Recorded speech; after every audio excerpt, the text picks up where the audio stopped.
अगर क़यामत के दिन दिल चीर के देखा, होंठों पे सुर्खी लगाई हुई है और एकदम दाढ़ी रख लेना और फिर ये जुब्बा पहन लेना। कोई मुझे बोल रहा है कि बिल्ली 9 से चूहे खा। गालिब ने गलत कहा है, इकबाल ने सही कहा। बिस्मिल्लाहिर्रहमानिर्रहीम, अस्सलाम वालेकुम वरहमतुल्लाहि वबरकातुहू। दोस्तों, आप लोग देख रहे हैं AR खान व्लॉग और मैं हूं अब्दुर्रहमान खान। मेरे साथ इस वक्त मौजूद है भाई नादिर साहब। नादिर भाई का थोड़ा सा मुख्तसर से मैं तारुफ करवाता चलूँ। नादिर भाई जो है वो पाकिस्तान से आया, यहाँ पे इस वक्त मस्जिद हराम में हम लोग बैठे हैं उम्रे के लिए। इनके बारे में मुझे पता चला कि इनकी ज़िंदगी तब्दील हुई। पहले ये पार्टियों में डांस वगैरह करते थे और अभी अल्लाह रब्बुल इज़्ज़त ने इनको कबूल किया, इनकी ज़िंदगी बदली। ज़िंदगी में चेंज कैसे आया, कैसे उस ज़िंदगी से, क्योंकि इस ज़िंदगी को छोड़ना बड़ा मुश्किल होता है जहाँ पे फेम होता है, लोग आपको बुला रहे हैं, डांस पार्टियाँ, ये सारी चीज़ें। इस माहौल को छोड़ के एक मस्जिद वाले माहौल में आना और दीनदार लोगों से मोहब्बत और उनमें उठना बैठना, ये चेंज इनकी ज़िंदगी में कैसे आया ये जानेंगे इन्हीं से ही। तो शुक्रिया टाइम देने के लिए नादिर भाई, अल्लाह खुश रखे आपको।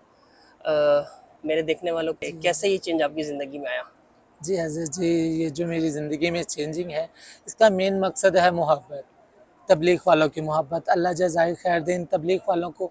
मैं कहता हूँ कि अगर ये तबलीग वाले ना होते तो हम जैसे राह राज पे कैसे आते, ये चोर डाकू राह राज पे कैसे आते। इन्हें कि हमसे कोई लालच नहीं होती, इन्हें बस हमसे ये लालच होती है कि कैसे हम जहन्नुम से बच के जन्नत में जाने वाले बन जाएं।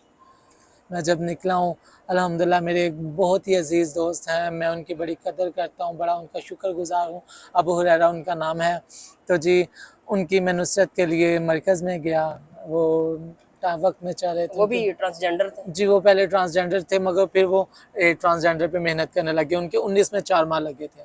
अब वो ट्रांसजेंडर पे मेहनत करते, उन्हें तबलीग में लाने की कोशिश करते हैं। सबसे पहले जो आपकी मुलाकात हुई थी ना, सबसे पहली मुलाकात कैसे आपने स्टार्ट लिया, कैसे, मतलब इस माहौल में तो लोग सोचते भी नहीं है ना कि मतलब एक बिल्कुल दाढ़ी नहीं है, होंठों पे सुर्खी लगाई हुई है और वो लिबास भी औरतों वाला पहना हुआ है, एक ऐसा माहौल होता है ना।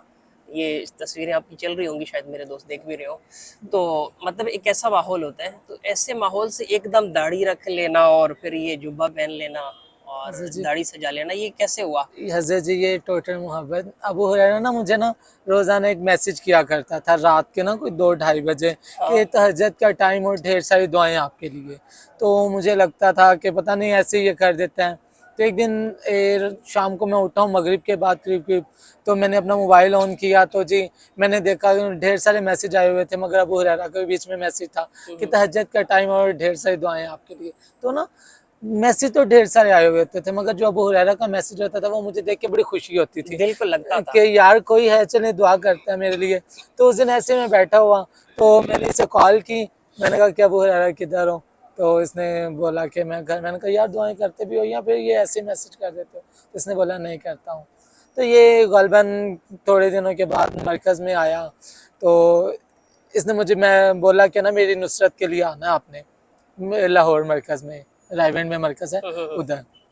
मैंने कहा जी ठीक है। खैर मैं इसकी नुसरत के लिए गया।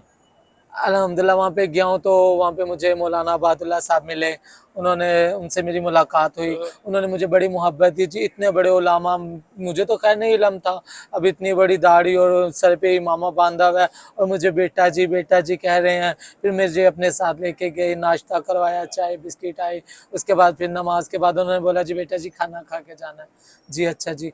खाना उनके साथ खाया। अब इतने बड़े बड़े उलामा, इधर भी उलामा बैठे, दरमियान में इधर भी उलामा बैठे हैं। मेरे बाल भी उस वक्त बड़े थे, बाल भी बड़े। कुछ किसी ने मुझे ये नहीं कहा कि भाई आपके बाल क्यों बड़े हैं, किसी ने मुझे ये नहीं कहा कि भाई आपने कपड़े कैसे पहने हुए हैं।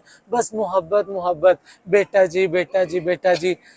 वहाँ से मुझे ना दिल को कुछ हुआ, खैर के यार ये लोग तो बहुत अच्छे हैं। आपके कहने का मकसद है कि मोहब्बत एक जादू है जी बिल्कुल, जो मोहब्बत सर है। चढ़ के बोलता है। जी अल्हम्दुलिल्लाह। तो इसी मोहब्बत के ज़रिए फिर उन्होंने जो मुझे बड़े उलामा से मुलाया, कभी मौलाना। इतराज नहीं किया कि यार ये क्या, कैसा लिबास पहना अरे हुआ जी है? बिल्कुल भी नहीं। मैं कहता हूँ कि मैंने 4 माह के अंदर जब स्टार्ट हुआ था, मुझे तो खैर नहीं इल्म था कि 4 माह में कैसे चलना है, वही माहौल था ना, वही ज़हन में चढ़ी हुई थी। तो मैंने बड़ी मस्तियाँ भी की 4 माह में, मगर मुझे किसी ने कोई रोक-टोक नहीं की कि मैं अपनी मर्ज़ी से उठा हूँ, अपनी मर्ज़ी से बैठा हूँ। मगर अल्हम्दुलिल्लाह जैसे वक्त गुज़रता गया, मुझे कदर होने लगी कि नहीं यार, यही ज़िंदगी है। वो जो थे वो हम अंधेरों में थे, हम अंधेरों में थे, ये लोग उजालों में, हम तो समुद्रों में थे, ये किनारों पे, हमें कोई समझाने वाला ना था। अल्हम्दुलिल्लाह मैं फिर से यही बात बोलूँगा कि अल्लाह जज़ाए खैर दे इन तबलीग वालों को। ये तबलीग वाले ना होते तो हम जैसे राह राज पे कैसे आते, ये चोर डाकू राह राज पे कैसे आते, ये चोर डाकू कैसे राह राज पे आते। इन्हें हमसे कोई भी लालच नहीं होती, इन्हें बस यही लालच होती है कि कैसे हम जहन्नुम से बच के जन्नत में जाने वाले बन जाए। मैं बहुत शुक्रगुजार हूँ अबू हुरैरा का, मैं अबू हुरैरा का दिल से शुक्रगुजार हूँ कि अबू हुरैरा मुझे जमात में लेके आया, उसने मुझे अंधेरों से निकाला, मुझे रोशनी दिखाई। हमारी ज़िंदगी में रोशनियाँ थी मगर काले उजाले, उजाले तो थे मगर काले। अबू हुरैरा का मैं दिल से शुक्र अदा करूँगा, वो मुझे इस साइड पे लेके आया। कहते हैं कि अल्लाह जिसे कबूल कर ले, मगर अल्लाह पाक ना वसीला भी किसी को बना देता ना, तो अबू हुरैरा को अल्लाह ने मेरा वसीला बना दिया।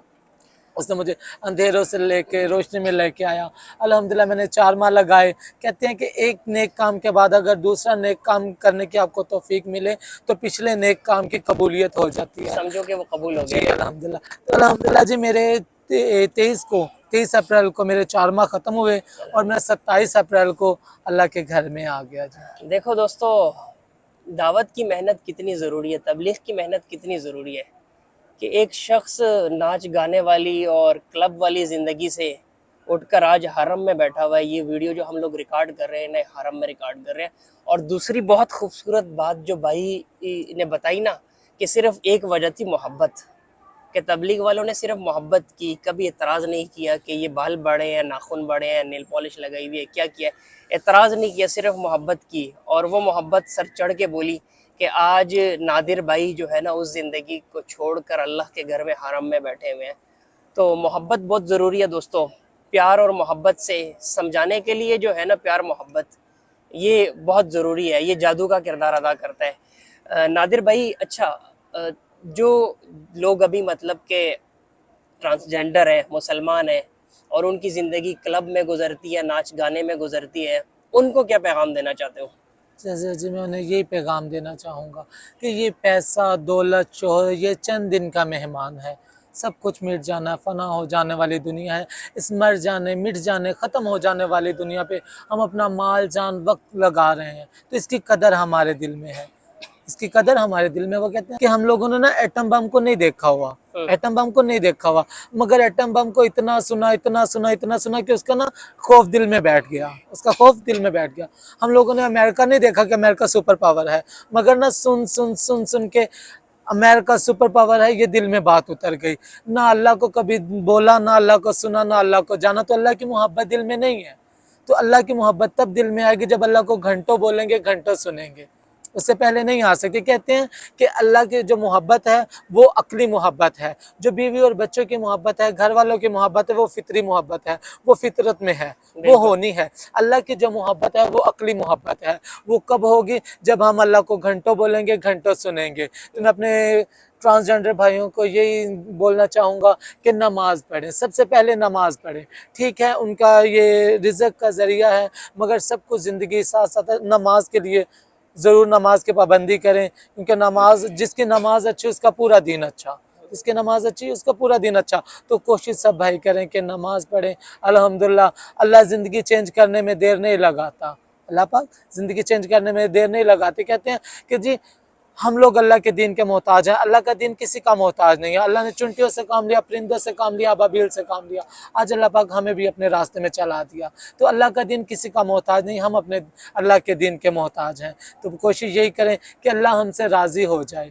और कहते हैं जी कि मुझे ना मौलाना ने एक बात बोली थी कि बेटा अगर क़यामत के दिन दिल चीर के देखा गया, उसमें से अल्लाह की मोहब्बत ना निकली तो कहाँ जाओगे? अल्लाह। तो यही बात दिल में बिठा है कि बेशक ऐसे ही है। आज हम दुनिया में सबको राज़ी कर रहे हैं सिवाय अल्लाह को छोड़ के। अल्लाह। सिर्फ अल्लाह को छोड़ के बाकी सबको हम राज़ी कर रहे हैं।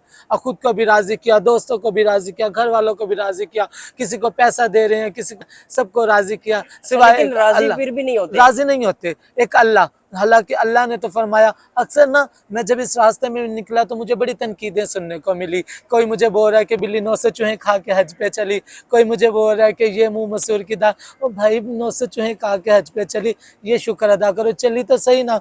अल्लाह तो फरमाते हैं कि अब बंदे इतने गुनाह कर कि ज़मीन से लेके आसमान को भर दे, फिर एक दफ़ा सच्चे दिल से तौबा कर, मैं तुझे माफ़ करूँगा। फिर इतने गुनाह कर कि जितने दुनिया में बारिश के कतरे हैं, फिर एक दफ़ा सच्चे दिल से तौबा कर, मैं तुझे माफ़ करूँगा। फिर इतने गुनाह कर के जितने समुंदर के ऊपर झाग है, फिर एक दफ़ा तौबा कर, मैं तुझे माफ़ करूँगा। अल्लाह पाक माफ़ करने वाले हैं। आप ये ना सोचें कि मैं इतना गुनहगार हूँ, मेरी माफ़ी कैसे होगी। अल्लाह पाक माफ़ करने वाले हैं। आप एक दफ़ा सच्चे दिल से तौबा तो करके देखिए। बेशक नादिर भाई कह रहे हैं, मुझे भी एक बात याद आ गई यहाँ पर कि लोग मुझ पे तनकीद करते हैं कि 900 चूहे खा के बिल्ली हज को चली, और इस तरह की तनकीदें मुझ पे हो रही हैं। मैं एक दफ़ा वो मौलाना का एक बयान सुन रहा था जुनैद जमशेद के बारे में, कि जब वो एक दफ़ा आए तबलीग में और फिर मतलब किसी वजह से वो मतलब चले गए, दोबारा दाढ़ी कट गई, और फिर जब दोबारा आए ना तो मौलाना कहने लगे कि मेरे पास आके बैठे और चेहरा छुपाया हुआ था, शर्मा रहे थे। और फिर वो एक शेर पढ़ा कि गालिब का शायद, कि काबा किस मुँह से जाओगे गालिब, शर्म तुमको मगर नहीं आती। तो मौलाना फरमाने लगे कि मैंने उनसे अर्ज़ की कि गालिब ने गलत कहा है, इकबाल ने सही कहा है, न जहाँ में कहीं अमा मिली तो कहाँ मिली, मेरे जुर्म खाना ख़राब को तेरे अब पे बंदा नवाज। काबा ही तो जाना है। लोग कहते हैं 900 चूहे खा के बिल्ली हज को, भाई इधर ही तो आना है। अगर कोई और है, अगर कोई और है तौबा के लिए जगह तो बताओ। तो अल्लाह खुश रखे आपको नादिर भाई, अल्लाह आपको इस्तिकामत दे आमीन। अपने दीन पर, इसी तरह चलते रहे, मेहनत करते रहे। देखे जुड़े रहेंगे ना इस काम से, माहौल बहुत ज़रूरी होता है। देखो पानी को बर्फ़ के माहौल में रखते हैं फ्रिज में, वो बर्फ़ बन जाती है। आप खुशबू की दुकान में खुशबू वाले माहौल में जाओ, खुशबू नहीं भी खरीदोगे तो आपको उससे मुअत्तर हो जाओगे, क्योंकि वहाँ पे माहौल है। कोयले की उसमें चले जाओ, नहीं भी खरीदोगे तो कहीं ना कहीं से कालक लग जाएगी। क्यों? क्योंकि वहाँ माहौल है। तो दावत के माहौल के साथ जुड़े रहो, तबलीग वालों के साथ जुड़े रहो, मस्जिद के साथ, अमाल के साथ। इंशाल्लाह अल्लाह आपको इस्तिकामत भी देगा, और आपको अल्लाह जरिया बनाएगा दूसरों के इस तरह आने पर। जिस तरह आप एक ट्रांसजेंडर ख्वाजा सरा, देखो आज अल्लाह के घर में बैठे हुए हो, इस तरह कितने लोग अपनी ज़िंदगियां बर्बाद कर रहे हैं, अल्लाह को नाराज़ कर रहे हैं। तो आप उनके लिए भी फ़िक्र करो, रातों को दुआएं भी करो, अपने लिए भी, उनके लिए भी, पूरी उम्मत के लिए। और आपकी दुआएं, आप लोगों के दिल तो बड़े साफ़ होते हैं, तो आप मेरे लिए भी दुआ करें और पूरी उम्मत के लिए भी दुआ करें। और टाइम देने के लिए बहुत ज़्यादा शुक्रिया। अल्लाह खुश रखे आपको, अपना ख्याल रखें। शुक्रिया दोस्तों, वीडियो देखने के लिए भी शुक्रिया, और देखते रहिए हमारे channel Abdurrahman Khan AR Khan vlog को। और अगर वीडियो पसंद आई हो तो लाइक करें, अपना कमेंट दें। कुछ गलती हुई हो हमसे इस वीडियो में तो उसके लिए माफ़ कर देना दिल से हम लोग। अस्सलामु अलैकुम वरहमतुल्लाहि वबरकातुहू।